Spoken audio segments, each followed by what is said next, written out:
yafqahu qawli, amma ba'du. Alhamdulillah, teman-teman saya sekalian, hari ini kembali Allah SWT izinkan kita untuk mengaji di majelis taklim yang penuh dengan berkah ini. Kita doakan semoga baik yang belajar maupun yang mengajarnya, terutamanya sahibatul baitnya, selalu berada dalam lindungan dan bimbingan Allah SWT. Panjangkan umurnya, sehatkan badannya, mudahkan urusannya, kabulkan hajatnya, selalu dicinta Allah SWT dan Rasulnya, insyaAllah, amin ya rabbal alamin. Dan kita akan kembali melanjutkan kajian kita di kitab kita, masih tentang penjagaan terhadap lisan-lisan kita. Mudah-mudahan Allah jaga lisan kita, Allah jaga hati kita, Allah jaga akhlak kita, Allah muliakan perangai kita, insyaallah, amin ya rabbal alamin. Kita akan awali dengan membaca niat belajar bersama-sama. Bismillahirrahmanirrahim. Nawaitu ta'allum wa ta'lim wa naf'a wal intifa' wal mudhakara wa tadhkir wal ifada wal istifada wal hisa ala tamassuk bi kitabillah wa sunnati rasulillah sallallahu alaihi wa alihi wa sallam, wa du'a ila al-huda wa dilalata ala al-khair ibtigha'a mardatih wa qurbih wa thawabih wa husnil khatimah ma'al lutfi wal afiyah wa salahil akibah bi rahmatika ya arhamar rahimin. Ila hadratin Nabi Muhammad sallallahu alaihi wasallam wa alihi wa sahbihi azwaji wa dhurriyyati ahli baiti muslim wa jamil anbiya wal mursalin wal qawmi ajma'in wa nasusana sayyidina Muhammad Muhammad bin Isa bin Muqaddam bin Ali Balawi sayyidina Abdullah bin Abu Bakar al-Aidrus wa akhril wujud Asy Bakar bin Salim wa usulihim wa furuhihim thumma ila Raisa Ibrahim Abdullah bin Al-Haddad Ahmad bin Salam Syibran al-Habsyi thumma ila Imam al-Ghazali Muhammad bin Muhammad al-Ghazali thumma ila rayabatil a'immatil mujtahidin wa muqallidin fi din ulama amilin wal muhaddisin wal Qur'an fasirin sadat sufiyatul muhaqqiqin ajma'in. Allah yaghfiruhum wa yarhamhum wa ya'li darajatihim fil jannah wa yanfa'una barakatihim wa asrarihim wa anwarihim wa ulumihim wa nafatihim fid din wa dunya wal akhirah. Al-Fatihah.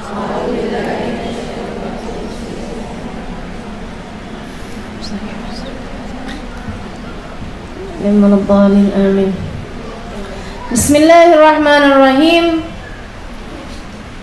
Wa qala alaihi salatu wassalam bihasbi imri'in minasyarr. Itu dah ya. Wa min afatil lisan. Itu ya. Al-yaminul fajirah. Salah satu dari dosa-dosanya lisan, salah satu dari penyakit-penyakitnya lidah kita, mulut kita, adalah al-yaminul fajirah, sumpah palsu, sumpah yang dilanggar, sumpah yang fajir, wa syahadatuz zur atau penyaksian palsu, wal la'nu atau laknat, wa qauluka lil muslim dan juga ucapanmu terhadap orang muslim, ya kafir, dasar kafir, wal qat'u bisyahada ala ahlil qiblah bi kufrin aw bid'atin, dan memutuskan dengan penyaksian, maksudnya dia putusin dengan saya pastikan gitu ya, ala ahadin min ahlil qiblah, terhadap seseorang min ahlil qiblah, dia adalah orang yang kiblatnya sama kita, maksudnya orang yang sholat ngadep kiblat, kita putuskan bi kufrin. Putuskannya itu bukan putuskan di akal, tapi putuskan dengan lisan kita. Kita saksikan, kita jadi saksi dia dengan ucapan kita bahwa orang tersebut bi kufrin adalah orang kafir, au bid'atin atau pelaku bid'ah, au fiskin atau dia adalah orang fasik, min duni ayatahaqqaq dzalika yaqinan, tanpa dia cari kebenarannya secara pasti, wa du'a alal muslimin bisyarr, dan mendoakan orang muslim bisyarri, untuk mendapatkan keburukan, namanya nyumpahin orang, wal wa'dul kadzib, dan juga janji al-kadzib yang bohong, janji tapi palsu, janji tapi bohong, wa kalamu dzil wajhain, dan ucapan yang punya dua wajah, ngomong sama dia begitu, ngomong sama yang lain begini, gitu ya. Dia ngomong sama yang itu gitu, ngomong sama yang ini gini, gitu ya. Lain omongannya nih sama dua orang lain. Itu namanya kalam dzul wajhain. Wasairul kalamil qabih, dan juga semua ucapan-ucapan yang jelek. Oh ya, yang saya bacakan ini dari kitab Nasai Ad-Diniyah halaman 352 yang berbahasa Arab, halaman 384 yang berbahasa Indonesia halaman 571 yang cetakan terbaru ya. Wasairul kalamil qabih, dan juga semua ucapan-ucapan yang jelek. Wal qaulul fahish, juga ucapan yang buruk, ucapan menjijikkan allati yustaha minhu, yang seharusnya orang malu mengucapkannya. Wal mira, juga mira, perdebatan. Wal jidal, dan sama ya, mira sama jidal itu sama, maksudnya mendebat orang, apa bahasanya lagi, perdebatan, perseteruan, bukan pertentangan, berdebat itu loh. Iya. Wa munazatun nas fil kalam, atau mengajak bertengkar sama orang, bertengkar ucapannya. Wa kathratul khusumah, dan banyaknya permusuhan. Wal haud fima la ya'ni, termasuk dari bahayanya lisan juga adalah suka ngomong sesuatu yang sebenarnya nggak diperlukan. Wa qad waradat fi dhammi jami' dhalikal ayat wal akhbar al katsira asy-syahira, dan terhadap hal yang seperti ini telah banyak sekali ayat-ayat ataupun hadis-hadis yang terkenal menceritakan tentang keburukan dari apa yang tadi telah saya sebutkan. Fa'alal muslimin nadir li nafsi, maka bagi orang mukmin an-nadir li nafsi, yang selalu introspeksi diri, asy-syafiq ala dini, yang sayang kepada agamanya, yang dia nggak mau korbankan agamanya, yang dia khawatir terhadap agamanya, an yakun kama qala alaihi sallallahu alaihi wasallam, dia seharusnya menjalankan apa yang disabdakan Nabi besar Muhammad alaihi sallallahu alaihi wasallam, man kana yu'minu billahi wal yawmil akhir falyaqul khairan aw liyasmut, siapa yang beriman kepada Allah Subhanahu wa taala dan hari akhir, hendaklah dia berkata yang baik atau diam. Berkata baik atau diam, itu kuncinya teman-teman sekalian, itu kuncinya. Berkata baik atau jika tidak diam. Teman-teman sekalian saya muliakan, beliau menerangkan sumpah palsu. Oh, ini bahaya nih, sumpah palsu ini ya. Apalagi kalau kemudian bersumpah yang dibayar, akhirnya dia sumpah sesuatu hal yang nggak benar. Bersumpah bahwa dia tidak menerima uang, dia tidak melihat kejadian saat orang tersebut korupsi, dia nggak ini itu apa segala macam apa aja gitu. Sumpah-sumpah palsu atau syahadatuz zur, adanya penyaksian yang enggak benar, yang palsu, baik itu menguntungkan orang lain atau terutamanya kalau itu membahayakan bagi orang lain. Kita lihat ada seorang perempuan misalnya jalan sama laki-laki lain, gitu ya. Kemudian kita dipanggil sama keluarga itu, diminta penyaksiannya, kemudian kita bilang enggak, saya enggak lihat, gitu kan. Yang maksudnya yang penyaksian palsu yang kemudian akhirnya merusak rumah tangga orang atau bahkan menghancurkan rumah tangga orang, teman-teman sekalian. Atau misalnya sebaliknya, gitu ya. Atau misalnya sebaliknya, kita nggak lihat perempuan tersebut jalan sama laki-laki lain, tapi karena kita sebel aja sama si cewek itu, ketika suaminya tanya gitu kan, kamu katanya lihat ini itu, oh iya, oh cewek kamu tuh istri kamu, saya berapa kali ketemu sama dia, yang digandeng beda-beda mulu. Hati-hati teman-teman sekalian, hati-hati ya. Kadang-kadang ucapan kecil tapi kemudian bikin bahaya yang luar biasa bagi diri seseorang, bagi kehidupan seseorang, bagi rumah tangga seseorang, bagi nafkah seseorang, rizki seseorang misalnya gitu ya. Maksudnya bagi urusan kerjaan seseorang, gara-gara ucapan kita, gara-gara penyaksian kita, kemudian akhirnya seseorang sampai kehilangan pekerjaan, seseorang sampai segala macam hal. Teman-teman saya sekalian, hati-hati, hati-hati. Ini bisa berdampak yang sangat buruk bagi orang lain. Wala'nu atau melaknat. Katanya Imam Ghazali dalam kitabnya, orang yang paling pantas mendapatkan laknatmu itu adalah setan. Karena setan kan memang terlaknat. A'udzubillahi minasyaitonir rajim. Aku berlindung kepada Allah dari godaan setan yang terlaknat. Kan begitu ya? Setan yang terkutuk artinya adalah setan yang terlaknat. Teman-teman sekalian saya muliakan, tapi Imam Ghazali mengatakan, andai seumur hidup kamu tidak pernah melaknat setan, andai seumur hidup kamu nggak pernah melaknat setan, nggak akan ditanya sama Allah, nggak akan ada ceritanya pertanyaan kuburan. Malaikat akan nanya, kenapa kamu seumur hidup nggak pernah laknat setan? Nggak akan jadi pertanyaan. Kenapa kamu seumur hidup nggak pernah laknat iblis? Kamu nggak tahu kalau itu musuhnya Allah? Nggak akan jadi pertanyaan, teman-teman sekalian. Itu padahal si laknat itu pantas diberikan karena memang dia adalah orang yang terlaknat, kan gitu ya? Bukan orang ya, setan yang terlaknat. Maksudnya dia adalah makhluk yang terlaknat. Segitunya aja kalau kita nggak pernah laknat, itu nggak pernah akan jadi pertanyaan. Apalagi yang tidak berhak dilaknat. Dalam sebuah hadis dikatakan bahwa laknat itu ketika disampaikan oleh seseorang, misalnya, apa ya bahasa Indonesianya laknat itu apa ya? Kalau orang Arab kan gini, laknatullah ala fulan. Apa? Sumpah, nyumpahin ya. Bahasa laknat gimana? Bahasa laknat terkutuk kayak nggak biasa dipakai ya, buat biasa hari-hari ya, bahasa hari-hari.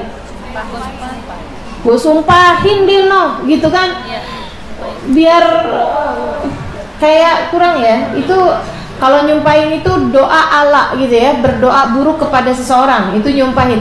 Tapi kalau terlaknat tuh maksudnya memastikan bahwa orang tersebut memang dikutuk di sisi Allah, maksudnya dia jauh dari rahmatnya Allah Subhanahu wa taala gitu. Bahasanya kita nggak punya bahasa laknat, alhamdulillah ya. Kalau bahasa Arab tuh laknatullah ala fulan kayak gitu loh. Laknat Allah buat si fulan kayak gitu. Itu namanya melaknat. Dalam hadis Nabi Muhammad SAW mengatakan bahwa apabila laknat disampaikan seorang kepada orang lain gitu, maksudnya terlaknatlah dia itu gitu kan, laknat Allah sama dia gitu. Itu si laknat nyampe ke orang tersebut. Kalau orang itu pantas buat dilaknat, jatuh buat dia gitu. Tapi kalau orang tersebut enggak pantas buat dilaknat, kalimat tersebut balik kembali kepada yang mengatakan. Karenanya semakin banyak seorang melaknat orang lain, maka semakin besar pula atau semakin banyak pula laknat Allah yang Allah berikan kepada orang tersebut. Gitu teman-teman sekalian. Enggak ada ceritanya manusia berhak dilaknat.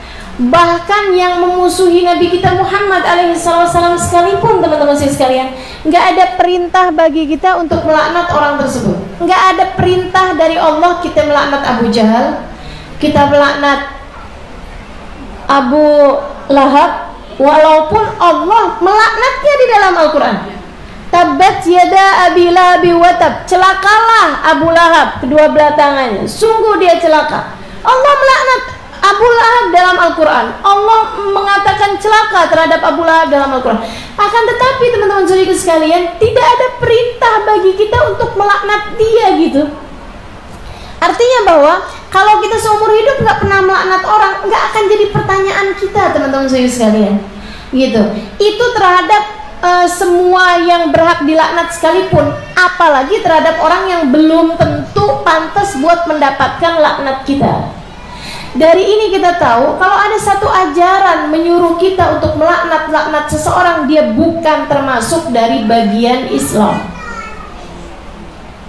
Kalau ada ajaran menyuruh seseorang untuk melaknat seseorang, pastilah ajaran tersebut bukan termasuk bagian dari Islam. Walaupun pakaiannya paling tertutup sekalipun, walaupun jidatnya hitam-hitam sekalipun, teman-teman sekalian, walaupun bacaan Qur'annya fasih-fasih seperti apapun, kalau udah ajaran itu minta kita buat melaknat seseorang, begitu ya, maka tidak akan menjadi bagian dari Islam. Karena agama Islam itu rahmatan lil alamin, dan laknat nggak pas, teman-teman sekalian, sama rahmatan lil alaminnya kita. Nah, nggak laknat iblis aja nggak jadi pertanyaan kok, apalagi yang lain-lain. Ada nggak yang lebih jahat daripada iblis? Nggak ada, teman-teman sekalian. Ada nggak yang lebih setan daripada setan? Nggak ada. Segitunya kalau kita nggak laknat setan, nggak jadi pertanyaan kita kok gitu. Terus sekalian, makanya kalau kita dengar ada satu ajaran agama nyuruh seseorang untuk melaknat, apalagi menjadikan laknat tersebut sebagai bagian dari zikir, kita udah tahu ini nggak pas sama Bismillahirrahmanirrahim, gitu kan? Nggak pas sama wa ma arsalnaka illa rahmatan lil alamin. Nggak pas sama Allah. Allah berkata tentang dirinya Bismillahirrahmanirrahim. Dengan nama Allah, dengan keagungan Allah yang sifatnya Allah itu Ar-Rahman Ar-Rahim, Maha Rahman, Maha Rahim, Maha kasih sayang, Maha memberi, Maha berbuat baik. Kok kamu laknat? Nggak pas sama Allah kamu. Nggak pas sama Rasulullah, yang Rasulullah itu wa ma arsalnaka illa rahmatan. Tidaklah kami utus engkau wahai Nabi Muhammad kecuali sebagai bentuk kasih sayang di atas muka bumi ini. Lah kamu kok dilaknat nih? Ikut Allah enggak, ikut Rasulullah enggak, ikut siapa? Ikut imam-imam kami, ikut syekh-syekh kami yang salah satu dikirannya adalah melaknat orang. Oh, itu bukan syekh. Dia bukan syekh. Teman-teman sekalian saya muliakan, saya pernah satu hari lagi iseng berlayar-layar di YouTube. Orang zaman sekarang tuh berlayar nggak harus di lautan, teman-teman sekalian. Melayari YouTube ya. Lagi saya dengerin ada ceramah, saya dengerin dalam bahasa Arab. Ada satu ceramah gitu kan, kayak menarik gitu loh. Iniannya apa namanya? Ya, tampilan luarnya. Saya dengerin. Ada seorang ceramah dengan babi buta. Wah, saya penasaran gitu ya. Apa sih ini sampai segitunya gitu. Saya dengerin aja gitu. Dia kemudian ngomong kayak begini. Itu ya, pada saat-saat seperti itu saya sampai sempat gitu kepikir, ya ampun, ini nggak enak juga ya ternyata kalau kita tahu bahasa tertentu gitu. Maksudnya saya saat itu sampai bilang, ya ampun, nih kalau saya nggak ngerti bahasa Arab, saya nggak kedengeran beginian nih, atau saya kedengeran juga nggak ngerti, kan bagus juga gitu. Teman-teman sih sekalian, dia bilang gitu, imam, maksudnya imam khotib gitu loh, khotib di mimbar, teman-teman sih sekalian, khotib di mimbar pakai imamah ini apa segala macem, jenggotnya. Maksud saya cerita ini jangan tertipu tampilan, gitu kan ya? Jangan tertipu tampilan, teman-teman saya sekalian. Jangan tertipu tampilan saya, tampilan yang lain-lain misalnya gitu. Jangan tertipu. Dengerin, simak baik-baik gitu. Jangan sampai tampilan menipu. Karena saya sekalian saya muliakan, kadang-kadang ada musang berbulu domba. Bukan ya? Ini nggak sepakat gini. Musang berbulu domba bukan? Serigala berbulu musang. Bukan. Serigala berbulu domba. Kok ada musang-musangnya gitu, nggak ada ya? Oke, baiklah. Jadi teman-teman, kalau yang ada musangnya apa? Tetap penasaran. Kalau yang ada musangnya sama apa? Sama ayam? Oh, nggak ada juga. Saya maksa ya mau ada musangnya ya. Sekalian saya muliakan. Saya dengerin dia ngomong kayak gini nih. Dia bilang, Pak bener sih Bung Nun, anna aduwwunal haqiqi wasyaitan la mau syaitan. Dia bilang gitu. Ba'dun nas yadhunnun anna aduwwunal haqiqi wa iblis la mau iblis. Wa ba'dun nas yadhunnun anna aduwwunal haqiqi wa Abu Jahal la mau Abu Jahal. Saya dengerin aja gitu. Ini siapa nih yang mau dia bilang? Dia bilang, ngerti gak sih? Oh enggak ya? Ah itu kan saya bilangin, bagus kalau nggak ngerti bahasa Arab. Dia bilang sebagian orang Islam menyangka bahwa musuh kita yang sebenarnya adalah setan. Bukan, dia bilang bukan setan. Sebagian orang juga nyangka bahwa musuh yang sebenarnya adalah iblis. Bukan, dia bilang bukan iblis. Sebagian orang juga menyangka bahwa musuh kita yang sebenarnya adalah Abu Jahal. Dia bilang bukan Abu Jahal. Saya dalam hati saya bilang, oh, saya tahu musuh kita yang sebenarnya hawa nafsu kita sendiri, kan begitu ya? Inna ada aduwik nafsaka alladhi baina jambik. Sesungguhnya musuh paling berbahaya bagi dirimu adalah hawa nafsu yang ada dalam dirimu sendiri gitu. Jangan pernah mau percaya dan jangan pernah kamu setuju sama pendapat-pendapatnya, curigain walaupun kelihatannya nasehatin, kan begitu tuh katanya Imam Al-Busiri. Kata Imam Al-Busiri, wa khalifin nafsa wasyaitana fa'sihima wa inhuma mahadakan nusha fatahimi. Setan sama hawa nafsu kamu jangan ada patuh-patuhnya sama dia berdua tuh kamu mesti durhaka, katanya Imam Al-Busiri. Wa inhuma mahadakan nusha fatahimi. Walaupun kelihatannya kayak nasehatin, kamu harus curigain. Kamu mendingan siang-siang gini baca Quran, bagus gitu kan ya? Bagus gak? Siang-siang kayak gini kamu baca Quran, suami kamu dateng, nanti kamu suguhin makan, kamu suguhin minum, bagus. Kamu jadi istri yang solehah, kamu jadi hamba Allah yang solehah, nggak usah pergi ngaji. Wa in huma mahadakan nusha fatahini. Meskipun kelihatannya nasehatin, kamu mesti curigain kalau yang ngomong adalah hawa nafsu atau setan. Gitu teman-teman saya sekalian. Ustazah taunya di mana kalau itu yang ngomong adalah hawa nafsu atau setan? Ya kamu berat buat pergi menghalangkanmu dari kebaikan yang lebih besar, gitu kan ya? Sebab teman-teman saya sekalian, baca Quran atau ketika suami pulang kamu ada di rumah dan sebagainya, itu bisa dilakukan besok-besok hari. Tapi kalau ngaji, kamu datang ke sini hari Rebo kagak ada pengajian. Kan gitu. Jadi kita mesti tahu-tahu gitu loh, mana yang kebaikan yang bisa hilang, mana kebaikan yang nggak bisa hilang, gitu kan? Mana yang harus dilakukan sekarang, mana yang bisa besok, bisa nanti, bisa jam sekian gitu teman-teman sekalian.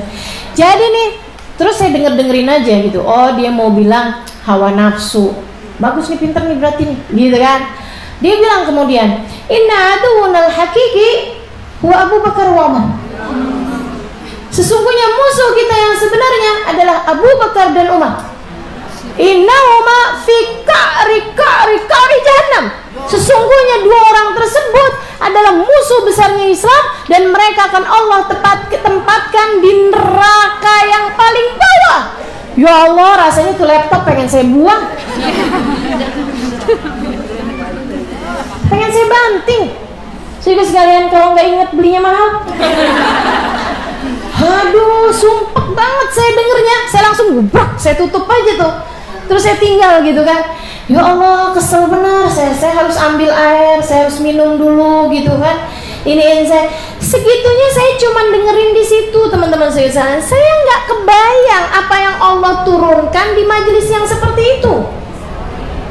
Jadi nggak bisa dibilang bahwa yang namanya majelis tuh semuanya sama, diturunin hujan rahmatnya Allah. Tunggu dulu, majelis yang seperti apa dulu, saudaraku sekalian. Majelis yang macam mana dulu gitu, yang kayak gimana dulu gitu. Nggak semuanya sama, walaupun tampilannya kelihatannya sama. Nggak semuanya sama, walaupun kelihatannya sama gitu. Nggak berarti sama, saudaraku sekalian saya muliakan.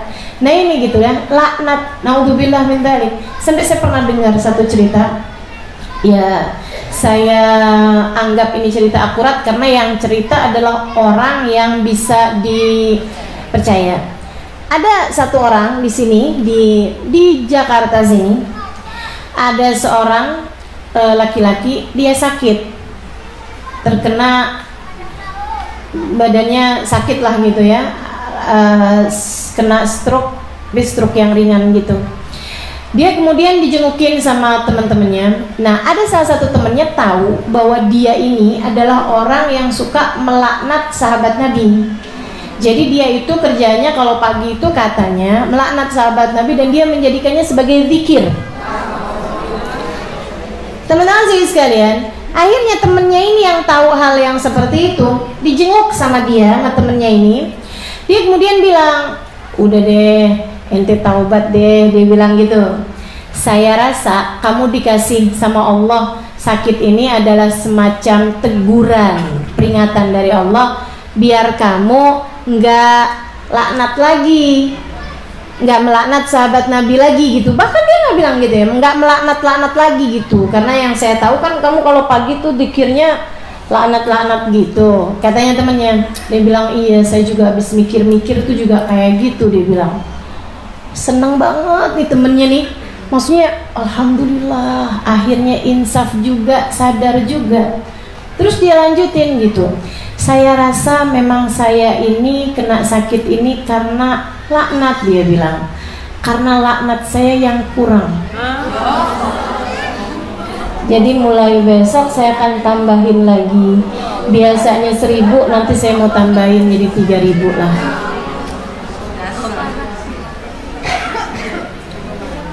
Ya Allah, ajaran seperti apa gitu yang nyuruh orang untuk laknat orang, yang sampai bahkan nggak habis dengan kematian loh teman-teman sekalian. Mohon maaf, nggak habis dengan kematian. Sampai kalau ada seorang di antara mereka meninggal dunia, itu dibawain kayu sebelah kanan sebelah kiri. Ya, mungkin ada sebagian di sini yang tahu, yang pernah lihat itu. Saya nggak paham. Nggak pernah lihat kan? Nggak ya? Oh pernah. Nggak pernah. Teman-teman saya sendiri nggak pernah lihat, tapi ya saya tahu memang ada sebagian yang melakukan itu. Jadi dibawain kayu sebelah kanan sebelah kiri. Untuk apa kayu tersebut? Nanti katanya kalau dia dibangkitkan di padang mahsyar, yang satu mau nyari Abu Bakar buat dipukul, yang satu mau nyari Umar buat dipukul. Saya kenapa nyebutnya bukan Sayyidina? Sebab saya rasa Abu Bakar yang mau digituin sama mereka, bukanlah Sayyidina Abu Bakar yang saya kenal. Ya kan? Itu Abu Bakar yang ada dalam pikiran mereka, bukan Sayyidina Abu Bakar yang kita tahu. Umar yang mereka maksudkan, Umar dalam pikiran mereka, bukan Sayyidina Umar bin Khattab yang kita kenal. Ya Allah, teman-teman sedikit sekalian, apa yang mereka berdua perbuat sampai dibencinya sampai segitunya. Innalillahi wa inna ilaihi rajiun. Sampai ada seorang perempuan di Indonesia juga, di Jakarta sini ya, perempuan bijaksana, udah tua gitu, dia bilang gitu, saya ustazah pernah lihat ada orang buat kayak begitu di ininya orang, ada orang meninggal dunia buat begitu katanya di jenazahnya. Saya bilang aja, tuh maksudnya kayu mau buat apaan? Mau buat mukul ya? Udah nggak ngaruh sekarang. Lo kalau mau bikin jangan tanggung-tanggung, kasih granat. Kasih granat atau pistol gitu. Jangan nanggung-nanggung kayu, udah kagak mempan. Lagian kan berapa lama juga kemudian akan lapuk. Ya Allah, ya Allah, ya Allah. Tidak akan pernah merupakan bagian dari Islam satu ajaran yang menyuruh seseorang untuk melaknat orang lain. Teman-teman sekalian, kalau kamu hadir di satu majelis, di majelis tersebut ada laknat, di majelis tersebut ada hal-hal yang membuat kamu harus membenci selain yang harus dibenci, memang seperti setan ini tadi ya, setan memang harus dibenci kan, sama hawa nafsu ini tadi memang harus dibenci gitu kan, memang harus dicurigai. Sedikit sekalian saya muliakan, selain daripada dua ini, selain daripada hawa nafsu sama setan ini, kalau kamu ada di satu majelis, kemudian di majelis tersebut mengajak seorang untuk melaknat, entah siapapun orangnya, teman-teman sedikit sekalian, keluar aja. Di majelis tersebut laknat-laknat, mohon maaf, calon presiden A, calon presiden B misalnya keluar, teman-teman saya sekalian. Di mana ada tempatnya yang akan diturunkan rahmatnya Allah jika di satu tempat tersebut melaknat-laknat orang? Nggak ada ceritanya, saudaraku sekalian saya muliakan. Segera keluar, nggak usah pakai yang saya ambil baiknya aja deh. Nggak ada baiknya, nggak ada. Keluar. Sebelum laknatnya tertimpa juga kepada kamu. Sebab laknat itu seperti yang tadi saya sampaikan. Nyampe nih ketika seorang melaknat, kalau orang tersebut berhak dilaknat, jatuh. Setan berhak dilaknat, iblis berhak dilaknat, gitu ya. Abu Jahal berhak dilaknat. Tapi kalau kemudian orang tersebut nggak berhak dilaknat, balik lagi. Yang seram kalau orang tersebut adalah orang yang tercinta di sisi Allah Subhanahu Wa Taala, yang balik nggak satu, teman-teman sekalian. Baliknya dibantuin sama malaikat-malaikatnya Allah. Emang beneran Ustazah, jangankan kepada kekasih Allah Subhanahu Wa Taala. Katanya Nabi Muhammad SAW, ketika seseorang mendoakan orang lain, baik itu doa baik ataupun doa buruk, ada malaikat yang mengatakan walaka mithlu dzalik. Kan gitu ya? Walaka mithlu dzalik, buat kamu yang kayak gitu juga. Jadi kalau teman-teman doain gitu, ya Allah sayangin Ustazah Halimah, misal ya, saya nggak lagi nyuruh, saya juga nggak lagi minta. Kalau enggak ya terlalu kesadaran sendiri, teman-teman saya sekalian.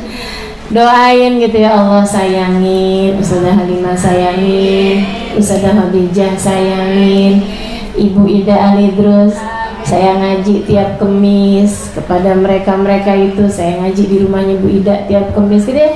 Ya Allah sayangin, berkahi kehidupannya biar bisa terus istiqomah ngajarin. Sebab kalau nggak kayak begitu saya gimana nih kalau nggak tiap Kemis ngaji. Ya Allah sayang, misal gitu teman-teman saya sekalian, ampunin dosa-dosanya, bahagiain hidupnya, senengin hidupannya, karuniakan rumah tangganya sakinah mawaddah, misalnya gitu ya. Sehingga sekalian saya muliakan, itu akan ada malaikat yang mengatakan walaki mithlu dzalik, untukmu yang kayak gitu juga. Dan doamu belum tentu, doamu untuk saya belum tentu mustajab, tapi doa malaikat untukmu udah pasti mustajab. Jadi doamu untuk saya minta apa-apa tadi itu belum tentu mustajab, tapi doa malaikat yang mendoakanmu pasti mustajab. Karenanya orang yang mendoakan orang lain pasti dia sendiri akan mendapatkan penuh dengan keberuntungan. Kalau itu adalah doa-doa baik. Ya Allah ampunin dia, ya Allah tetangga saya kesian berantem mulu, ya Allah turunkan rahmat kepada mereka, ya Allah, gitu teman-teman saya sekalian. Ya Allah ponakan-ponakan saya, keluarga saya, keluarganya si itu, ya Allah kesian, ya Allah kesian. Doain teman-teman saya sekalian. Orang yang sibuk mendoakan orang lain, dia akan keberkahan dengan mendapatkan banyak doa dari malaikat-malaikatnya Allah Subhanahu Wa Taala. Meskipun nggak harus selalu sama ya. Jadi jangan kemudian teman-teman gini, kalau gitu jangan doain Ustazah Halimah buat hamil. Anak saya kan udah 6. Kan bukan Ustazah Halimah yang hamil, saya aja lagi yang hamil mulu nih. Nggak gitu, nggak harus selalu sama. Walaki mithlu dzaliknya tuh nggak gitu ya. Tapi Allah kasih keberkahan buat anak-anakmu yang sudah ada, gitu. Dia jadi anak yang soleh-soleha, gitu loh teman-teman saya sekalian. Jadi ini laknat itu kayak begitu keadaannya. Kalau kamu hadir di satu majelis yang di dalam majelis tersebut itu ada laknat-laknat baik kepada sahabat Nabi Muhammad ataupun terhadap keluarga Nabi Muhammad alaihi salam, seribu sekalian buruan keluar dari majelisnya. Kamu nggak akan pernah sanggup bertahan di majelis jika majelis tersebut diturunkan murkanya Allah Subhanahu Wa Taala. Na'udzubillah min dzalik, na'udzubillah min dzalik. Jadi saudara sekalian, ini dia nih, laknat sesuatu yang sangat berbahaya. Wa qauluka lil muslim ya kafir. Nah, nih jangan gampang-gampang mengkafir-kafirkan orang. Ini zaman sekarang nih, mengkafirkan orang atau memutuskan bahwa orang tersebut pelaku bid'ah. Oh bid'ah loh, gitu kan ya? Atau ngata-ngatain mereka udah ngerjain bid'ah. Si ini tuh ustadzah yang ahli bid'ah. Si itu ustadz yang ahli bid'ah, Habib itu tukang bid'ah, bid'ah. Ya Allah, ya Allah. Semuanya dibid'ah-bid'ahin, semuanya dikafir-kafirin gitu. Kayaknya surga eksklusif banget ya buat mereka sendirian aja. Bagaimana nih? Jangan teman-teman saya sekalian. Jadi ustazah yang ngomong kayak gitu berarti dia sendiri kafir. Berarti dia kafir tuh ustazah. Ya kamu juga jangan ikut-ikutan. Akhirnya kamu jadi ikutan ngafir-ngafirin orang. Saudara sekalian, Nabi Muhammad mengatakan man kafara musliman fahuwa kafir. Siapa yang mengkafirkan orang Islam berarti dia yang kafir. Man qala halakan nas fahuwa ahlakuhum. Kata Nabi, siapa yang mengatakan semua orang zaman sekarang jahat-jahat ya, maka dia adalah yang terjahat di antara mereka semua. Ini orang zaman sekarang nih pada tukang maksiat semuanya nih. Gak ada orang baik zaman sekarang. Kata Nabi Muhammad, dia yang paling gak baik di antara mereka semua. Kenapa? Mata kamu gak baik sehingga tidak dapat melihat kebaikan dalam diri setiap orang. Mata yang baik akan bisa lihat kebaikan dalam diri setiap orang. Hati yang baik akan menemukan cahaya dalam diri setiap orang.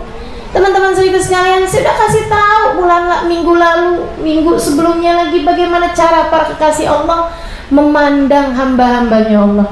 Yang melihat binatang aja ngerasa binatang tersebut lebih mulia di sisi Allah. Apalagi kemudian kita melihat manusia, teman-teman saudara sekalian. Belum tentu gitu kan, belum tentu. Ngelihat orang pakai pakaiannya terbuka, oke, dalam hal menutup aurat saya lebih baik daripada dia. Tapi dalam hal yang lain belum. Siapa tahu dia adalah seorang ibu yang menanggung nafkah bagi anak-anak yatim. Siapa tahu dia adalah seorang istri yang tunduk patuh kepada suaminya, bisa membahagiakan suaminya. Siapa tahu dia adalah seorang anak yang mencarikan nafkah bagi keluarganya, mencari keridhaan orang tuanya.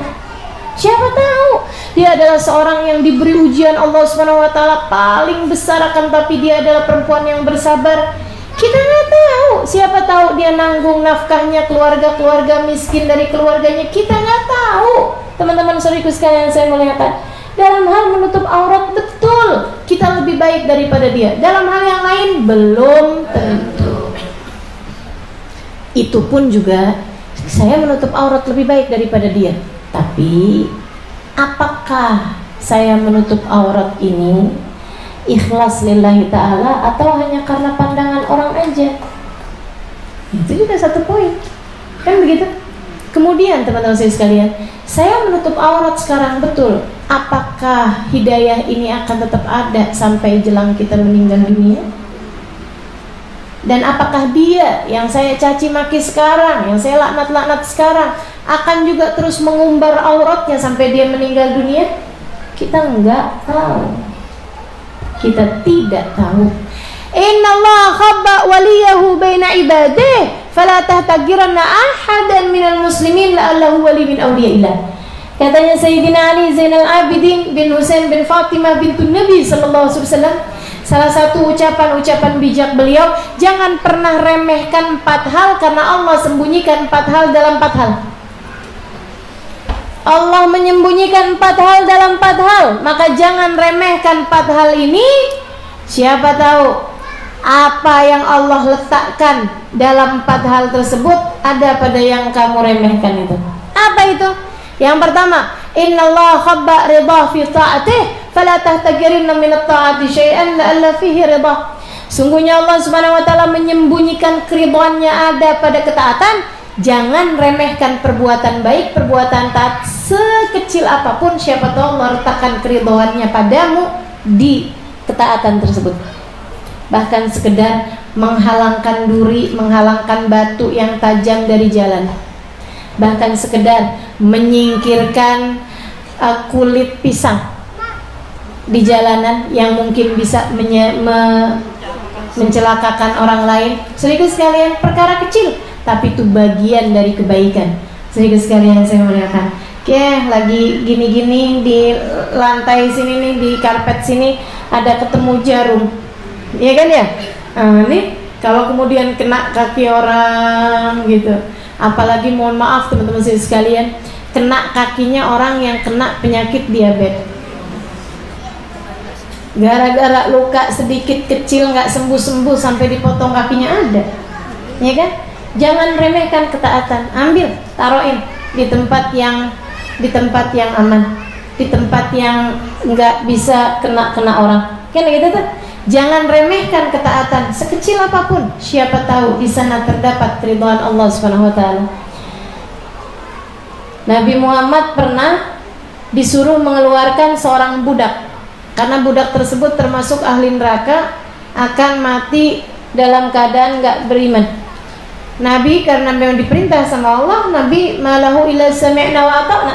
Nabi patuhi, Nabi jalankan. Nabi panggil budak perempuan tersebut dengan bahasa yang baik, tentu saja Nabi keluarkan.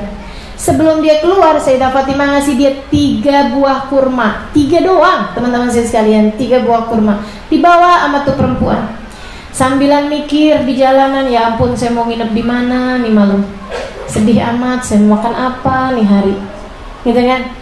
Untung aja Aisyah ngasih saya 3 buah kurma nih. Alhamdulillah dah. Mulai dapat jalan 1 jam, 2 jam gitu. Dia mulai mikir-mikir gitu. Dia duduk di atas bongkah batu. Dia mau makan si buah tersebut, itu kurma itu. Datang 2 anak yatim, kurus-kurus gitu, kecil-kecil, panggil sama dia. Lapar ya nak ya?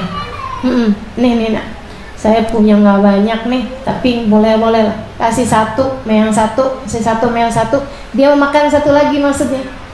Dia makan buru-buru tuh anak 2 tadi ini, karena memang sangat lapar. Kemudian masih juga ngeliatin 1 buah kurma yang belum dia makan. Nggak tega ngeliatnya, kasih sayang sama anak yatim tersebut. Dia belah tuh buah, dia belah, dikasih sama yang 1 separoh, dikasih sama yang 1 separoh. Dia pikir dia udah gede ini, gampang lah, nggak makan sekarang dia bisa makan nanti dia bisa kerja, cuciin piring apa cuciin baju gitu, masih bisa lah dia cari-cari kerja gitu. Sedikit sekalian saya muliakan, Nabi diturunin malaikat Jibril lagi bilang, ya Rasulullah rajul jariyah fa innaha min ahlil jannah. Wahai Rasulullah, balikin tuh budak, sesungguhnya dia adalah ahli surga. Sedikit sekalian, jangan remehkan ketaatan ketika datang kepadamu. Siapa tahu di sana terdapat keridhaan Allah kepadamu, bisa ngerubah dari neraka ke surga, teman-teman sekalian. Sampai Nabi Muhammad berkata dalam hal ini, ittaqullah walau bisyikki tamrah. Takutlah kalian kepada Allah, hindarkan diri kalian dari api neraka, walau bisyikki tamrah, walaupun dengan separuh buah kurma, seperti yang dilakukan perempuan ini. Saudaraku sekalian saya muliakan, dia paruh kurma itu dibelah, kasih yang 1 separuh, kasih yang 1 separuh. Dengannya Allah selamatkan dirinya dari api neraka yang abadal abidin, teman-teman sekalian. Jangan remehkan ketaatan sekecil apapun, bahkan sekedar senyuman yang kamu senyumkan kepada suamimu. Ada susah senyumnya gini, apalagi mikir akhir bulan ya, itu dia masalahnya. Kalau cengengesan, bukan cengengesan teman-teman sekalian, senyum. Beda loh antara cengengesan sama senyum. Senyum gini nih, sebentar, saya mau senyum yang manis dulu sebentar. Gitu ya, itu senyum. Tapi kalau gini nih, itu cengengesan namanya. Kalau cengengesan, kenapa lo? Salah makan obat apa lo? Baik, saya ikut sekalian, jangan remehkan ketaatan sekecil apapun. Kemudian yang kedua, katanya Sayyidina Ali Zainal Abidin, Inna Allah khabbasa fi ma'asih. Sesungguhnya Allah Subhanahu wa taala meletakkan murkanya ada pada perbuatan-perbuatan dosa. Fala tahtagiranna minal ma'siyati syai'an la'alla fihi sakhatallah. Jangan remehkan perbuatan dosa sekecil apapun. Siapa tahu di dalamnya terdapat murkanya Allah. Kalau Allah udah murka kepadamu, teman-teman saudara sekalian, nggak ada yang bisa menghalangi kemurkaannya. Jadi jangan remehkan kemaksiatan. Nabi Muhammad bercerita, dakhalatil mar'a ilan nar bil hirrah. Seorang perempuan yang masuk neraka disebabkan karena seekor kucing. Dia ambil kucing ke rumahnya, ditaruh di dalam kandang, taruh dalam rumah, dia lupa ngasih makan, akhirnya mati tuh kucing. Kata Nabi, bukannya dia bebasin, dia bisa makan sendiri, atau dia kasih makan, jangan sampai lupa. Ini karena dia meremehkan kucing tersebut, teman-teman saudara sekalian. Allah bagi murka kepadanya, membuat dia nggak bisa mati dalam keadaan husnul khotimah. Serem benar. Jangan remehkan kemaksiatan sekecil apapun. Nggak apa-apa utang pakai riba, nggak apa-apa juga, Allah Maha tahu kok, saya nggak bisa punya rumah kalau saya nggak utang riba. Nggak apa-apa kok, cuman gitu doang. Ada orang utang sama saya, ya saya kasih tambahan kalau dia mau gitu kan. Masa saya rugi dong kalau dia nggak saya kasih bunga, nggak saya bungain. Teman-teman saya sekalian, nggak apa-apa kok, cuman urusan nambel daging doang dikit di hidung biar kelihatan gitu. Operasi plastik ya, pergi ke dokter, dok plastikin hidung saya dok. Ya Allah, ya Allah, jangan remehkan kemaksiatan, dosa sekecil apapun. Siapa tahu di dalamnya terdapat murkanya Allah. Kalau Allah udah murka, ya Allah, siapa yang bisa nyelamatin kita? Saudara sekalian saya muliakan, yang ketiga, katanya Sayyidina Ali Zainal Abidin, innallaha khabba awliya'ahu baina ibadih. Sungguhnya Allah Subhanahu wa taala menyembunyikan para kekasih-kekasihnya di antara hamba-hambanya. Fala tahtagiranna ahadan, jangan remehkan siapapun, la'allahu wali min awliyaillah, siapa tahu dia adalah kekasih Allah. Sekarang ini masih begitu, entarnya kita nggak tahu, betul nggak? Sekarangnya sih dia biasa-biasa aja, entarnya kita nggak paham, teman-teman saya sekalian. Dia dicinta sama Allah apa enggak, kita masa tahu. Ustazah, masa sih Allah mau cinta sama perempuan yang pakaiannya terbuka? Sekarang masih kayak gitu. Kita nggak tahu, mungkin gara-gara apa dia kemudian jadi dicinta. Orang sekedar ngasih anak yatim 2 buah kurma aja bisa masuk surga kok, iya kan? Kita nggak pernah tahu, teman-teman sekalian. Bahkan kepada pezina tuh si Maiz, katanya Nabi Muhammad SAW dia kekasih Allah SWT. Ada tuh seorang pezina di zaman Nabi minta dirajam. Nabi Muhammad bilang, kamu mungkin nggak zina kali? Saya zina Rasul, bahkan saya udah hamil. Nabi, kalau kamu saya rajam sekarang berarti saya bunuh 2 orang.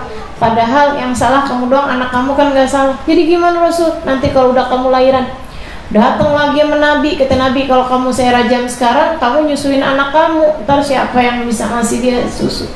Jadi gimana Rasul? Datang lagi ntar kalau dia udah kamu sapi. Teman-teman sekalian, datang lagi, kemudian dia bawa anaknya udah pegang makanan. Nabi udah nggak punya alasan lagi untuk nggak ngerajam dia. Akhirnya beneran sama Nabi dirajam. Kumpulin teman-temannya, dipendem, dilempar batu sampai sematinya.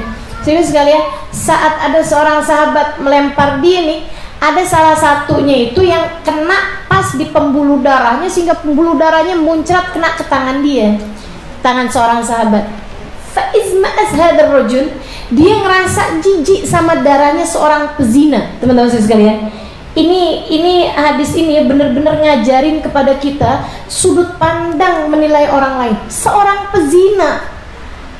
pezina yang bahkan dirajam, Nabi tetap ngajarin kita untuk husnudon, kamu nggak tahu siapa dia. Sehingga sekalian, ketika orang ini ngerasa jijik sama darahnya perempuan tersebut, dirasakan, darah pezina nih nempel di baju saya, gitu. Kelihatan banget muka dia yang merasa jijik. Kan orang kalau mukanya jijik kan kelihatan ya. Maka ibu-ibu kalau ngeliatin saya jijik juga sih kelihatan, kan nggak pernah. Tapi kelihatan, muka orang kan muka ngantuk kelihatan, muka lapar kelihatan gitu loh.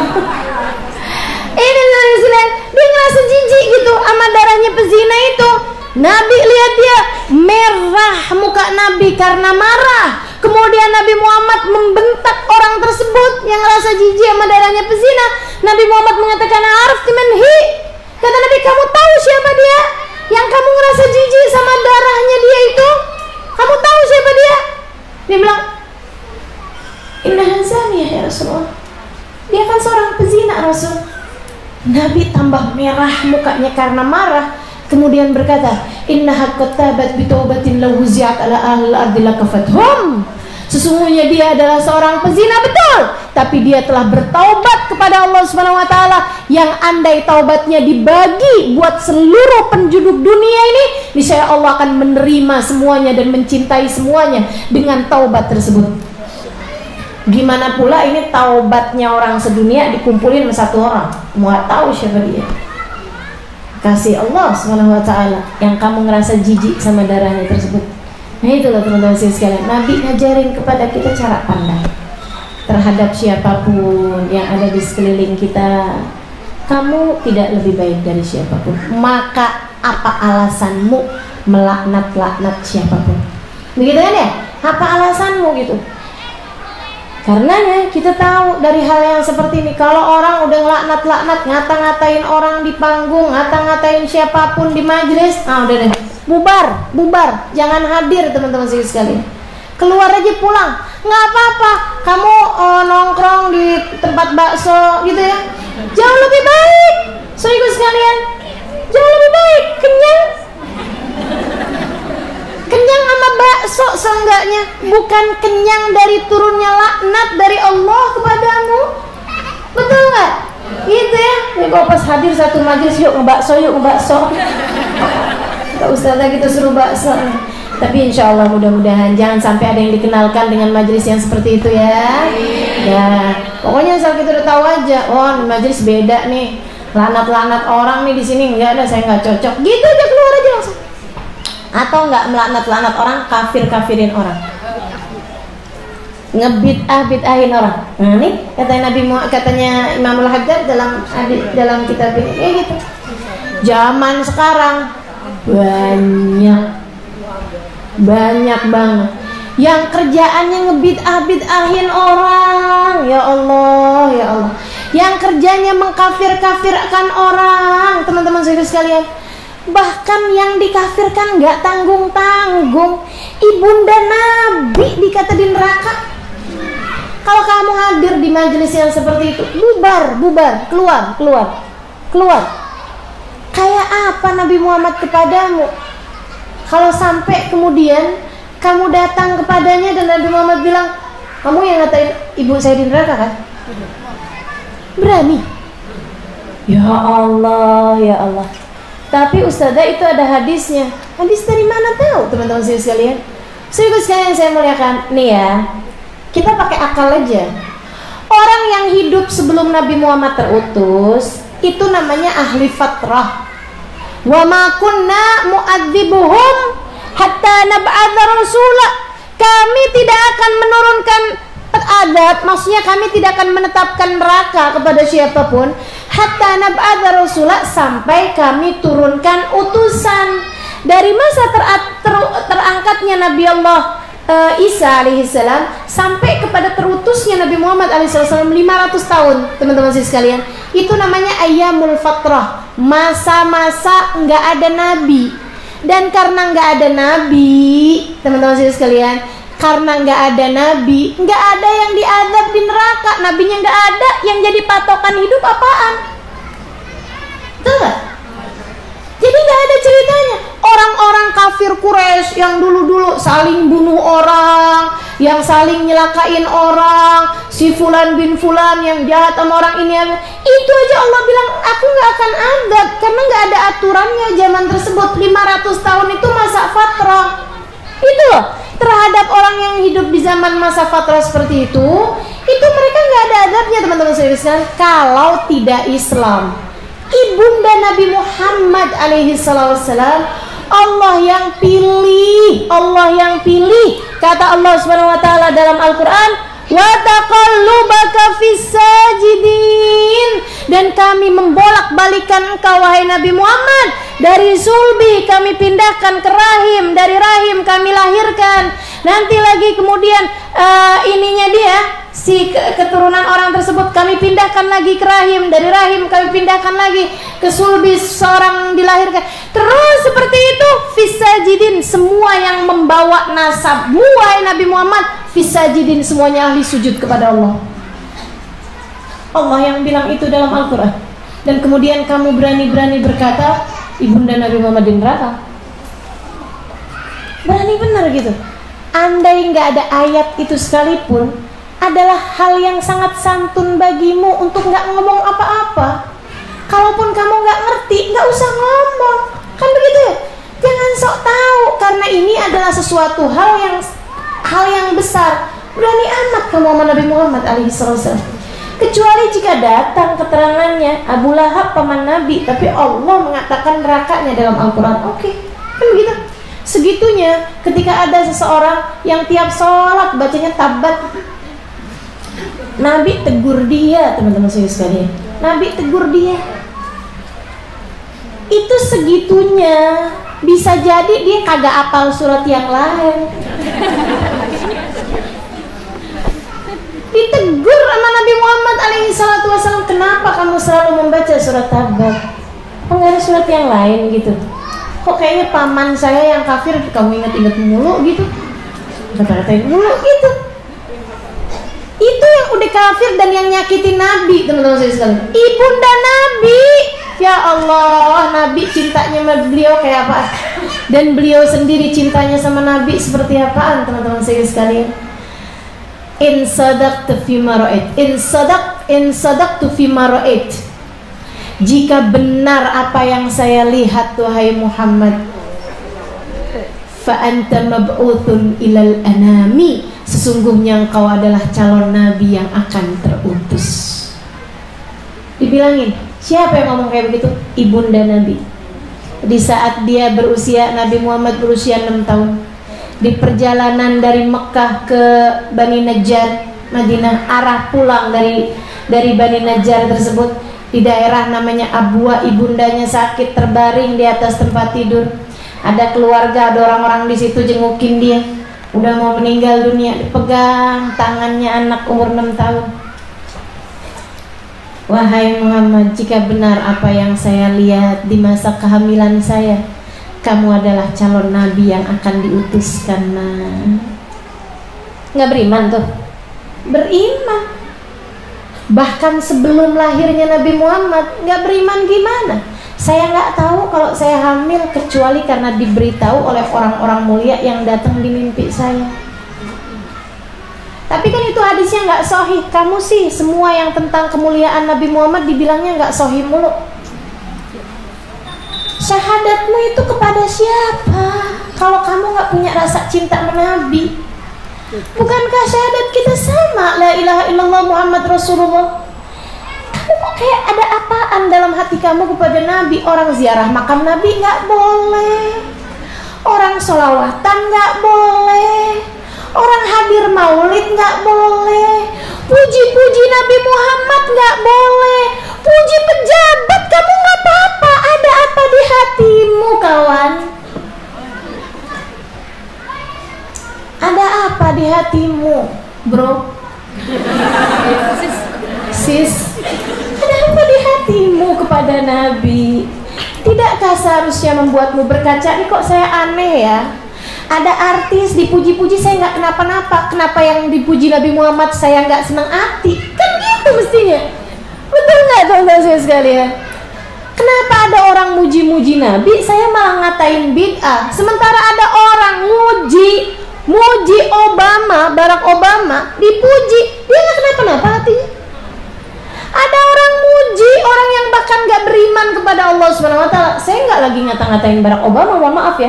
Tapi maksud saya gini loh, ada orang memuji orang yang bahkan nggak beriman kepada Allah, dia nggak kenapa-napa, dia nggak menyalahkan itu. Tapi begitu ada orang muji Nabi Muhammad dikatain bid'ah, kan aneh gitu. Ini syahadat dia kepada siapa sebenarnya? Ya Allah, ya Allah. Nah, kita mesti beragama pakai nurani. Beragamanya itu pakai akal sehat ditambah hati yang jernih.